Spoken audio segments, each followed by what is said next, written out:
Bonjour à tous, c'est un camp à Poudlard et aujourd'hui je vais vous présenter 10 choses à savoir sur Rubeus Hagrid.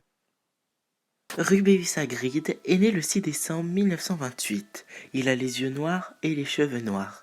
L'acteur qui l'interprète dans les films est Robbie Coltrane. Hagrid est un demi-géant. Son père est un sorcier et sa mère, Fridulva, est une géante. Mais Hagrid n'a pas eu de chance. Sa mère est partie alors qu'il n'avait que 3 ans. Et comme les géants sont mal vus dans la société, Hagrid dut dissimuler qu'il en était un, même partiellement. Hagrid a été gardien des clés des lieux à Poudlard, ainsi que garde-chasse. Il a également été professeur aux soins de créatures magiques, et il a rejoint l'ordre du Phénix à son origine. Comme beaucoup de sorciers, Hagrid alla à Poudlard. Il y rentre en 1940, où il sera envoyé dans la maison Gryffondor. Lors de sa 2e année, son père est mort.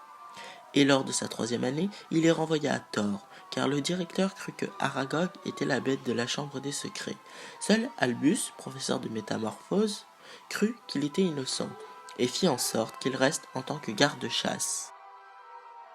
Quand Hagrid fut exclu de Poudlard, sa baguette en chêne, qui était flexible et qui mesurait 40 cm, fut brisée. Il était interdit de faire de la magie pour Hagrid, mais il intégra les morceaux de sa baguette dans son parapluie rose. À plusieurs reprises, Hagrid utilisa la magie, comme la fois où il fit une queue de cochon à Dudley Dursley. Le 31 octobre 1981, Hagrid sauve Harry des ruines de la maison de ses parents, où il l'emmènera sur sa moto volante pour retrouver Albus et Minerva pour confier Harry aux Dursley. 10 ans plus tard, c'est Hagrid qui alla chercher Harry chez les Dursley en lui révélant qu'il était un sorcier. Ensemble, ils achèteront les fournitures.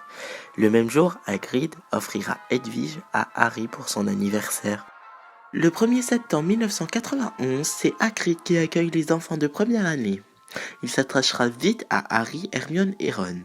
Au printemps 1992, il fit éclore un dragon, un Norvégien à crête qu'il appellera Norbert, où il devra s'en débarrasser après. Lors de l'année 1992 à 1993, Hagrid explique comment avoir des réponses par rapport à la chambre des secrets. Il leur dit de suivre les araignées. Pendant que Harry et Ron suivent les araignées, Hagrid est conduit à Azkaban.